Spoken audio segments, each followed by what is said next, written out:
Musical cheers to start the day. Well, good afternoon, everyone. It is such a pleasure to be back here in Asia, in Singapore, where the excitement about emerging markets is the next topic. And of course, with me, we have some superstars, I think, following the trend of what we've heard today as well, the super apps. We have joining me today, Hussain, Elius, CEO and co-founder of Pathao, Muneeb Maayr, CEO of Bykea, Minette Navaratte, President of Kickstart Ventures, Dmitry, Levit, partner and founder of Cento Ventures, and Tuan, Pham, founder and CEO of Topica, Edtech. Now, Hussain, let's get started. You know, we don't have too much time. There's so much content. I always say content is king, and we want to get as much as possible from all these top panelists. And starting with Hussain, Bangladesh is among the fastest growing economies in Asia, growing faster than India and Southeast Asian countries. You have a large and talented population and manufacturing base, yet why has VC activity not really kept up with pace? And comparing that to Vietnam, you know, with a lower growth level, similar matrices, but it's considered to be harder to invest in Vietnam as compared to Bangladesh. Your thoughts? I think, you know, there's a lot of VCs and PEs over here, and they can answer that better than I can, because that's the question that I ask myself, right? Yeah. And I think, you know, after talking with a lot of different investors, what I've really found is that, you know, VCs tend to have a mandate, a very specific mandate that, hey, I'm going to invest only in Southeast Asia. Sure. Right? And Southeast Asia is just in the corner, just in Myanmar. Otherwise, you know, there are investors whose mandate is South Asia. But even when they say the mandate is South Asia, they only tend to look at India, right? And they forget that, hey, you know what, outside of India, you have Pakistan over there, you have Bangladesh, Sri Lanka, and together, you make up another 400 million people. Right. So obviously there is an opportunity to get in, and right now there isn't a lot of VCs, and however, as long as there is that opportunity, right, VCs will also not face as much competition. Sure. So what would be your sort of sell of Bangladesh to the VCs? I mean, lots of VCs and PEs here today. What would be your one sell of this is the time and this is now for Bangladesh? Right. I think obviously, you know, as you said, right, the macros are very, very interesting. The countries are, and the growth rate is also very interesting. And now more than any time else, there's a lot more investable companies in Bangladesh. Right? It's not enough to just be a very interesting country. There needs to be investable companies. So the number of deals that are happening in Bangladesh now is much higher than it was even 5 years ago. Sure. So recently, even the likes of Alibaba and Ant Financial came into Bangladesh, and they're investing over here. I think Sequoia also made a small investment in a Bangladeshi company. So I would ask that, hey, you know what? If the other people are doing it, it's time to take a look.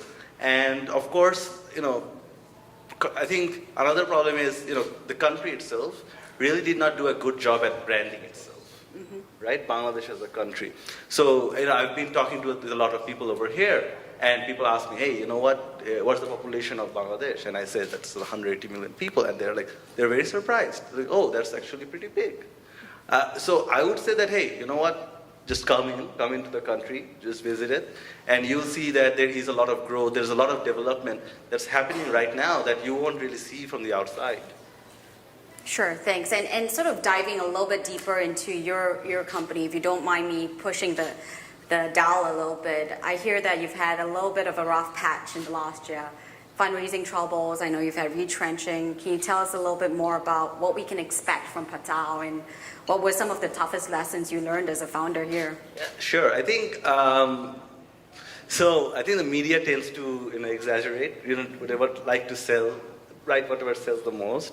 But what we have done really, when you're starting a company at first, and I think other entrepreneurs will also agree over there, is when you're really scaling up very, very fast, sometimes 100%, 200% month on month, and you're just building the technology. Sometimes the technology can't really keep up. So you get to hire a lot of people, and you put people at problems instead of really taking technology at problems. Just because, so we went through a massive scaling exercise early 2017, right? We went from 200 rides in January, and then by the end of the year, we're doing more than like 50,000, 70,000 rides, right? So there was a lot of scale, and our technology was not able to keep up. So we hired a lot of people. But over time, the technology did catch up, and what happened was that we had a lot of people, contractual people, that we had to retrench. Sure. So yeah, went through that exercise, and coming back up. Right now, the company is leaner than ever. It's more agile. We're moving faster. We're actually very excited to launch a few more verticals this year. Okay, great. Well, talking about problems, there's always problems with startups, and I know that that is part of the difficult journey. And I listened to Minette's recent interview in CNN where she says, well, Philippines has a lot of potential, but a lot of problems. But with problems, there are solutions. So, Minette, can you tell us about your sort of take with Philippines and why there hasn't been much VC activity as you think it should? Well, I think when you think about a country like the Philippines, right, there's a massive consumer market. Sure. So a population of over 100 million, GDP growth in the 6% range per annum. So quite a lot of promise. But it is lagging. And there, classically, you mentioned maybe 4 barriers to that.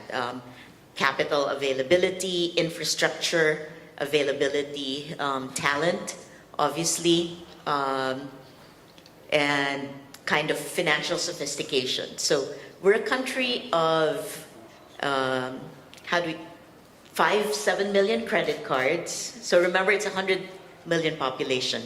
Maybe 5-7 million credit cards, 33 million bank accounts, 70-80 million Facebook accounts, and 122 million SIM cards.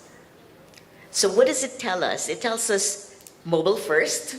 It tells us internet active, highly engaged. I think 10 hours of internet every day is the average usage versus 3 hours of television. So this is a country ripe for digital solutions. Many problems still. Obviously, financial inclusion is big, affordability of healthcare. So there are a lot of opportunities. And I think the path to finding a solution and scaling a solution is clear. So that's why we're there. So, but when you look at countries like Singapore, and we've recently seen Gojek on the stage, you look at Topica, Grab, Gojek, what's keeping Philippines from producing top startups like this? If you say there's so much potential there, what needs to be done? Is it an ecosystem issue? Is it a signaling issue where more success breeds success? You invest in the region and you see success from there, and more VCs come in, as what Hussain was saying. What does it take? There isn't a single dimension that you look at, and obviously we've mentioned some earlier barriers around infrastructure, financial inclusion, etc. I think the solutions are partly signaling, partly cultural. There is a lot of noise out there about the Philippines, some good, some hypey, some bad, and it's the ability to cut through that. Our belief in the Philippines, and the business sector tends to think this, is irrespective of the politics and the noise, business will continue, business persists. The fact of the GDP growing at 6% per annum is testament to that. The Philippines doesn't have a size problem in itself, right? The GDP of the Philippines, about 330 billion US dollars, is similar in size to the GDP of, say, a Singapore at 370 billion US dollars. It has a productivity and an efficiency gap, because that GDP needs to serve 20 times the size of the population, sort of 7,000 islands, not one city. So that's kind of where we believe there are new solutions that come up. And again, whether it is signaling or it is more capital intensity, and we recently announced a new fund. Other companies have also come forward and announced a new fund. So we're sort of laying out the welcome mat, because more investors signal positive things for potential entrepreneurs. Great. And talking about new funds, you recently started you're supporting the Edtech fund, which looks into data analytics and AI. Is there a particular interest point that with those two verticals that you're sort of signaling that sort of other market players can take lead from as well? In truth, at the moment for the Philippines, many of the problems are fairly basic. So in terms of data and AI, there is a wealth of data at the moment and not a lot of value being created out of it. So I think for the moment, building up capability, so whether it's schools and talent, that's equally important. I think every single investor and every single founder will say, number one gap, talent. So I think that's one of the things we would like to see more of. Right, thank you. And moving on to Pakistan, Muneeb, there's been a lot of VC activity recently. Samayakar, a partner fund of ours, I2I Ventures. What is your view? Is this really a drop in the ocean for a population of, 200 million? And what can be said here for the future of Pakistan?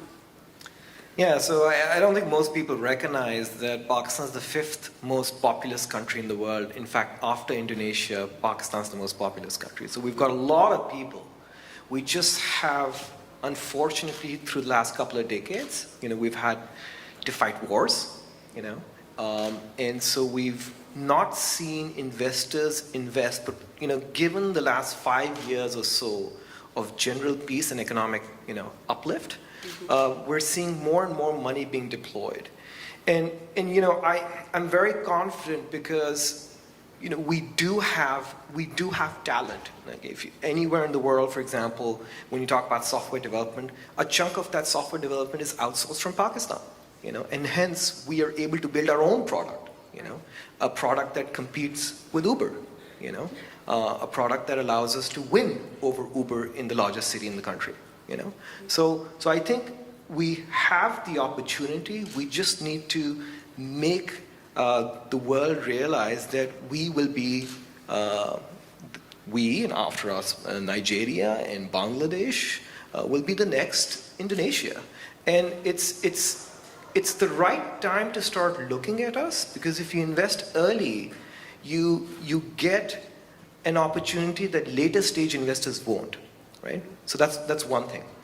And I think the second thing is many of these emerging geographies, particularly Indonesia, is getting very pricey, very expensive, while people are not looking at similar opportunities in frontier geographies like Pakistan today or Bangladesh today, which is a bit of a shame because they'll miss out on the upside, and when you come in late, you won't necessarily get that opportunity.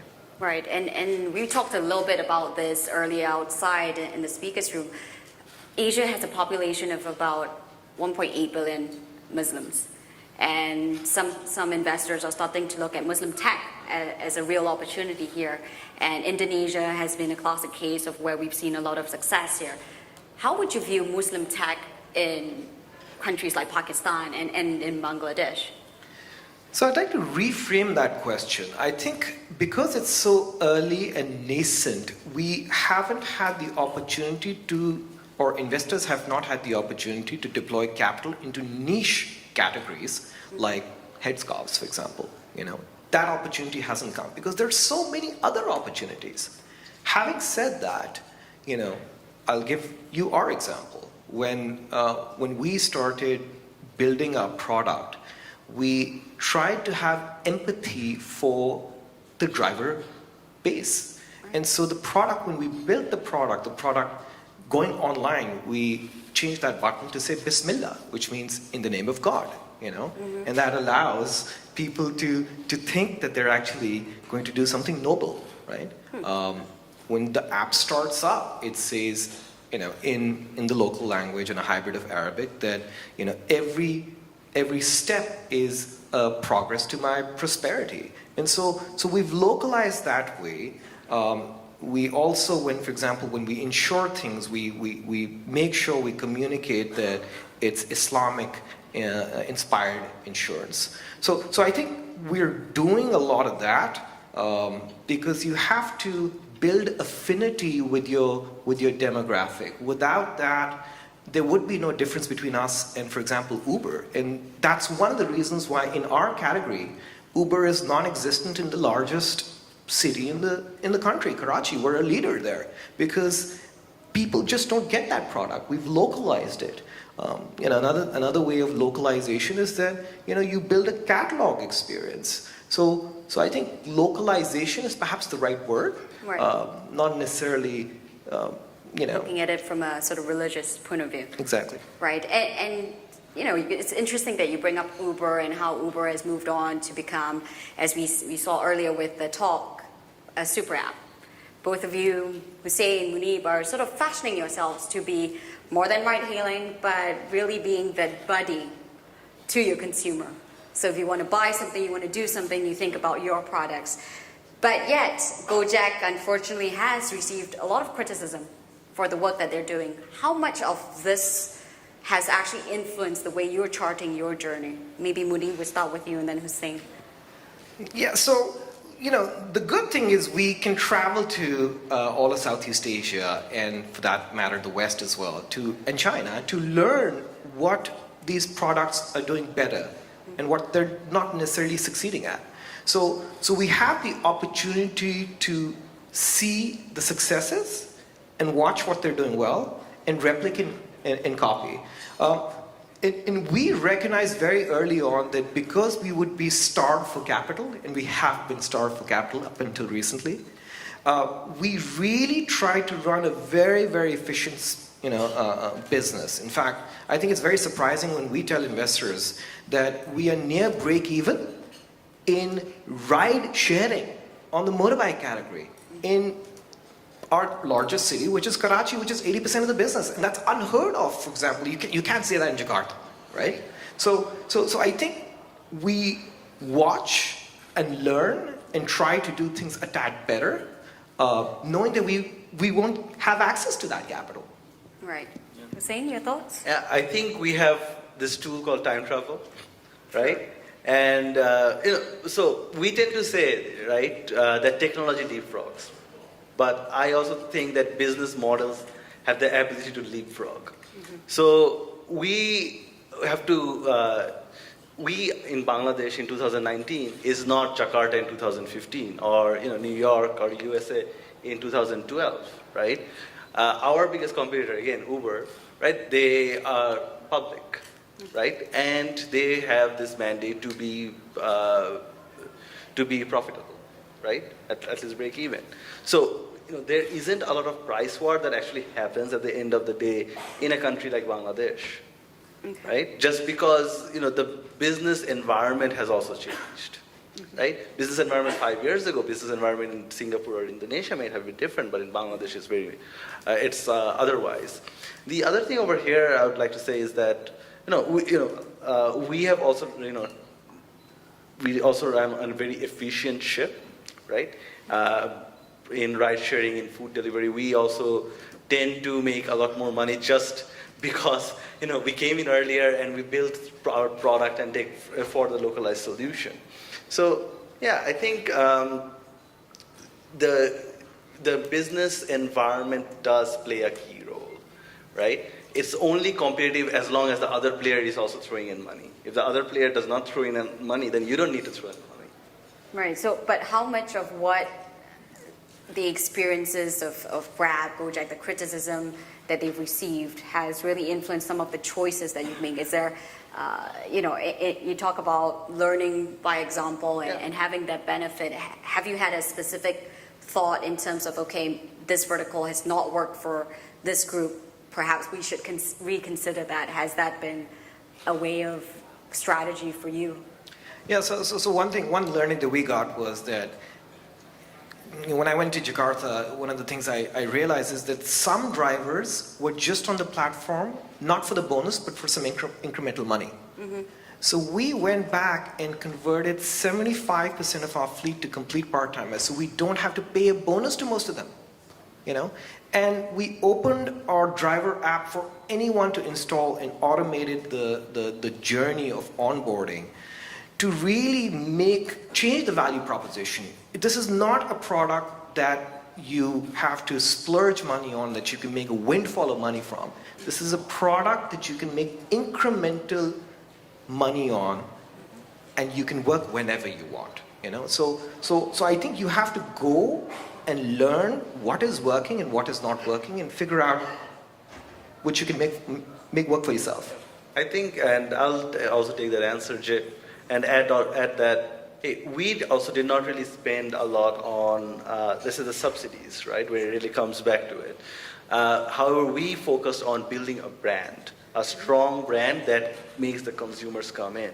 The problem with subsidies is that once it dries up, they switch to someone else who's giving another subsidy, more subsidies, right? More promos.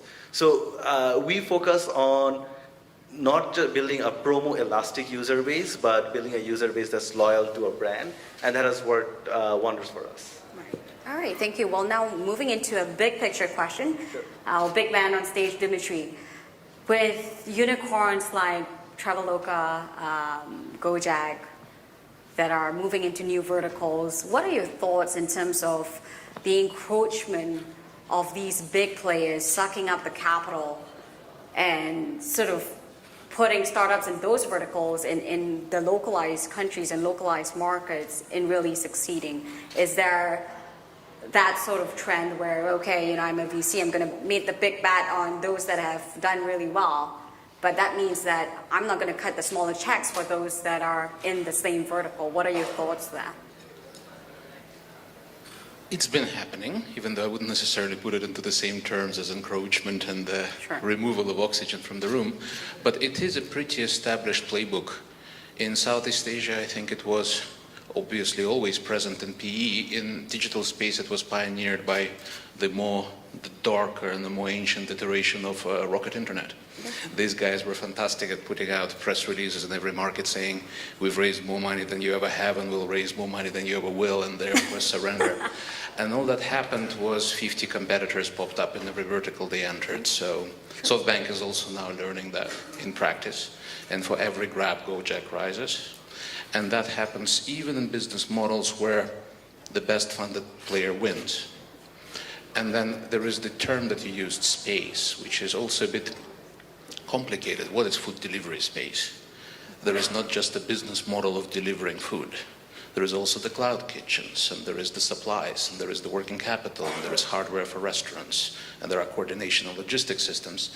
And the more complicated the business model becomes, the harder it is to execute it under the same roof as the previous iteration of the business model. I think on this very stage, Andre said a key thing in the previous panel, which is sooner or later, he did not say it in those words, I would not put words into his mouth, but complexity tax catches up with you, and sooner or later some, and I quote, product groups of yours should develop separate governance and separate set of shareholders.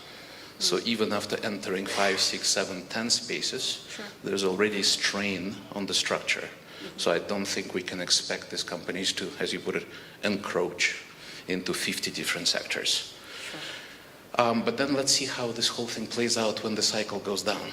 Because when the cycle goes up, there is always players, competitive raising money. When capital becomes scarce, then yes, perhaps in some segments, there will be lack of oxygen in the room. And then it's back to capital efficiency, which the guys from the least funded markets usually are absolutely best at. Absolutely. And so I guess turning it around to, I know we have some founders in the room as well, and some VCs that are very active in guiding their founders in terms of strategy. Looking at these super apps where, you start out with ride hailing and then you figure out, oh great, it's a distribution model, let's distribute everything. What are your thoughts in terms of looking at these guys as a VC and how they've progressed? What's right, what's wrong, and how would you advise VCs who are looking at perhaps a potential startup that started from one single vertical, and because of the success that we've all seen here, are feeling pressured to expand to different verticals, although it might not be the right thing to do? What are your thoughts there? I usually try not to advise, but within our portfolio we discuss two things. One, we always discuss how access to capital should not be equated to success. It's usually a pretty big burden to carry. And the second thing is study the playbooks of the players that come to us from the future that are rather more advanced. So let's all say thanks to Hans from GGV in China, who just published a fantastic piece of research on playbook of Meituan Dianping, and how they finally, after 6 years of grueling march and subsidy wars, got to a degree of profitability on specifically food delivery part of their proposition. So studying players like that, figuring out slightly more advanced markets and how it played out, and then working backwards to circumstances of your market would be, I think, the best approach. And sometimes the answer is, don't raise money. Absolutely. And your firm, I know, we are all data geeks here, I think, up on the stage. And your firm looked at Vietnam and Philippines recently. What are your projections for the market? What are you excited about? What are you cautious about that among your investor friends you're chatting on as you're considering entering these new markets? Several questions there, so I will disclose what we're discussing with our investor friends in a bit. Just to step back a little bit, we actually are a firm that looks at the entire region, and our thesis has been for 8 years now enabling regional expansion projects. So we look at Vietnam and we look at the Philippines in those contexts, and it's so far, up until maybe 2 years ago, we perceived Vietnam and the Philippines both as the markets that are destinations for regional expansion projects rather than origination points, with a couple of major exceptions, which we should get Tuan to speak of. Regional expansion from Vietnam, ahoy. Recently, things have been changing quite a fair bit. An industry that is BPOs and processing payroll in the Philippines has produced a bunch of software plays that are now spreading across the region quite nicely, by the way, tagging along with some of the unicorns and leveraging them as customers. So suddenly we have 1 or 2 interesting plays out of the Philippines that are becoming regional. And Vietnam, partially due to just maturity of the ecosystem, partially due to the surge of available capital, courtesy of South Korea, has started producing more and more examples of build it well in Vietnam, and then suddenly it will work in the Philippines and Indonesia. So while circa 2015, 2016, we would say the best springboard into regional expansion in Southeast Asia is actually Malaysia, closely followed by Thailand, and then maybe Singapore for some business models. Now I would argue that the base of revenue and talent that you can develop in Manila and Ho Chi Minh City are not to be overlooked. Fantastic. And talking about Vietnam, Tuan, you are the man of the hour with being the exception to the rule. Tell us more about your thoughts on Vietnam, how it's changed as you've grown your business and really started from the point of being that exception, as Dmitry was talking about, for regional expansion. How has it changed over the years, and how do you see Vietnam in terms of being the hub for startups? Well, it's a very exciting time to be in Vietnam. So it used to be a lot slower and a lot more boring. But last year, the total funding flowing into tech startups tripled from $250 million to $800 million. And this year, we are almost beating that number already, very soon. And I think there are a couple of reasons for this. Number one is political stability. Definitely a big point. So usually before each election, we know exactly who's going to get 99% of the votes. So predictable. And engineering talent. So we have a lot of people who go into engineering colleges. Most of the regional and global unicorn, they have offshore development centers in Vietnam these days. Internet coverage. So it's more than 100% mobile coverage now. And internet penetration is very, very high. We can thank that partially to the gaming industry. So the gaming companies started very early, and then they made sure every village has a internet cafe. So then every other industry benefit. And then there is a big turning point now. I think we were excited about this. Actually, someone told me during the break that it's actually they're seeing Vietnam as a growth market. Not an emerging market anymore, because growth market. Growth market. Because the turning point seems to be here. So we built a $40 million a year company, even though 90% of our transactions are cash on delivery. So we actually have to ship out boxes to the customer, which includes a login code and an earphone so they can study online. So it's a fully online product, but we can still have to ship it 90%. But the turning point is here because I remember about 5 years ago in China, when the first time they, either Alipay or WePay, they made a game on New Year television. You shake it and then you can give red envelopes to everyone. That's a big turning point in terms of online payment penetration, and every other online industry is benefiting from that. We had that turning point this Lunar New Year in February. So SoftBank made the first investment in a online payment company in Vietnam, VNPay, 300 million. That's also a very interesting signal. And then there are a couple other online payment companies who raised 100 million plus. And then we are very excited. So the upside will come very soon. Sure. So I wanted to dive a little bit in your story. I read, some of your tough moments starting Topica when you would go to exhibitions, set up a booth, and really get customers to believe in e-learning, because there's always a lag in, the Western market has been doing e-learning for years with Asian parents. Is this the right way to go for my children with education? What was it in your journey that really made the difference? If I'm an investor here looking at a new business model that may not have had the uptake in this region as you experienced in the very early days, what was that turning point for you that you think, right, this was the shift and this was what made me successful? It was indeed very difficult in the beginning, first 5 years or so of our journey, because we actually had to educate the market, and a lot of our competitors are very happy now that they're thanking us for doing that. And I guess we remain persistent and keep educating the market. The big turning point came when the first batch of our graduates, they actually went out and get their degrees. Our first product is an online degree education program. They get the degrees and started getting great jobs and salary increases, and then word of mouth get out, and then we see a big jump in terms of applicants. But it takes a long time in education. And then the second big jump came when we started our second and third product. Actually, each of them took a shorter time to get to $1 million a month in revenue. The first one took about 8 years, the second one 3 years, and the third one 2 years.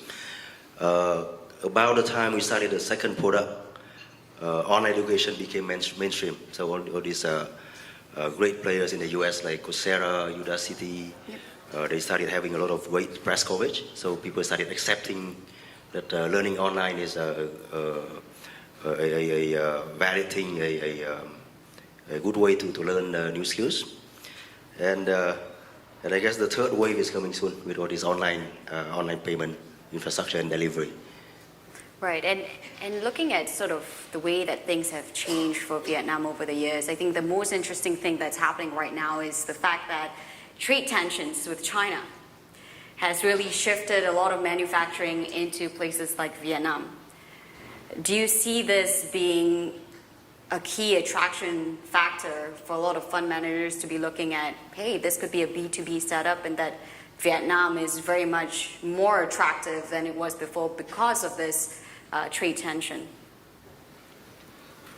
I guess it definitely draws more attention to Vietnam, but the shift of manufacturing has started a long time ago. So before this trade war, so around 5-7 years ago. So China costs are going up. People are not willing to go into manufacturing that much anymore. Yes, it's definitely a positive. So we're seeing capital flowing in. We're seeing a lot more job created. Mm-hmm. Of course, we also need to create more value-added jobs. So that's why investing a lot in education. Yeah, so it's definitely a ongoing trend, and it's helpful for the country. Right, and the government, I mean, just looking through what the government has set certain targets in terms of the number of unicorns that should come out from Vietnam. For investors that are a little bit skeptical about Vietnam, it hasn't exactly matched the targets that the government has set as yet. What is your advice to investors looking into Vietnam, and what industries are you betting on other than your own, of course?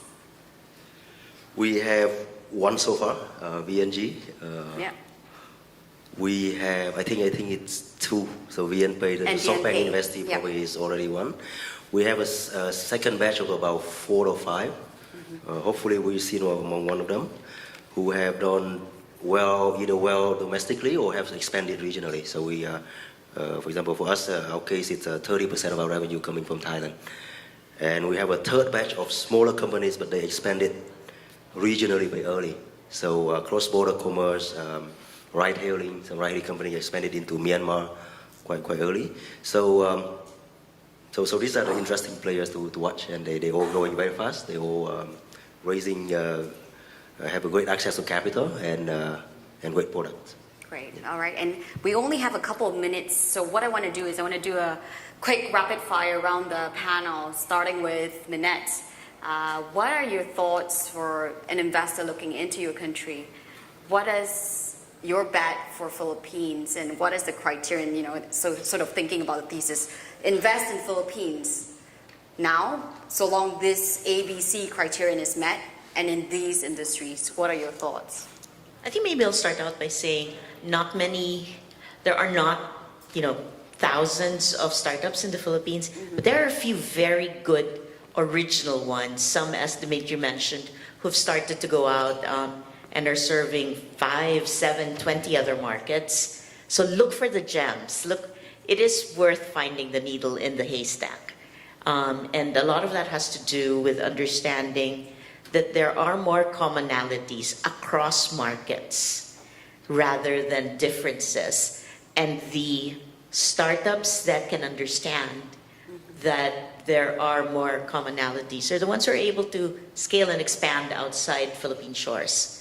I think there is a lot of promise. I think there are a lot of opportunities as well. And the ones that can understand that, can collaborate, can expand, are the real winners out there. Thank you. Pakistan? Yeah, so I think one, you need to come to Pakistan, because I think when you come, you'll have a completely different impression of the country. You will find a lot of English-speaking people as well, kind of like me. But I think the time is now to start taking a look, because this is the time to sort of identify the jewels who will ultimately become very, very big enterprises or businesses in the next few years. And I would advise you to look at what China is doing, for example. China has come in, invested into e-commerce. I ran a business called Daraz, which is the Lazada, which ultimately got acquired by Alibaba Group as well. If you look at JD, they're also looking to come into Pakistan. So there are I think there's a lot more Chinese interest into Pakistan than there is Southeast Asian interest. Having said that, I would encourage all of you to come to see for yourself how big the opportunity is. Thank you. Bangladesh. Yeah, so, the title of this panel is, Asia's emerging market is worth the wait. Well, so you can wait, right? But is it worth it? The cost of ignorance is very high, right? In Bangladesh, what's really happening is truly exciting, right? We have more and more people coming into the middle class. We have the GDP growth is the strongest in the region, and of course the population as well is nothing to sneeze at. The density of the population creates some very, very unique opportunities, and startups like ourselves, and there are a lot more now which are kind of grabbing up all of these opportunities. I think coming in, you can compare coming into Bangladesh now, like coming in at Indonesia maybe 5 or 10 years ago, right? People who had gotten into markets like Indonesia earlier on has had outsized returns. And if you go into countries like Indonesia now, maybe you will not get those same outsized returns that you'll have in a country like Bangladesh, in a country like Pakistan. So I would encourage people over here to do their own research. I would also encourage people to not be bound by artificial mandates and really look at businesses first and geographies second, and really explore what's out there. And I think you'll be very surprised to find that there are some really good talent that are hiding. Thank you. Dmitry, thoughts of Asia's emerging markets, is it worth the wait? And what industries are you backing on?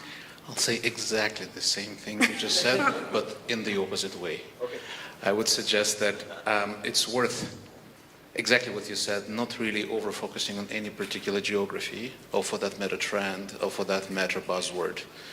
Billion-dollar companies come and go, Belt and Road starts investing into Pakistan, and then there is a hole in the ground.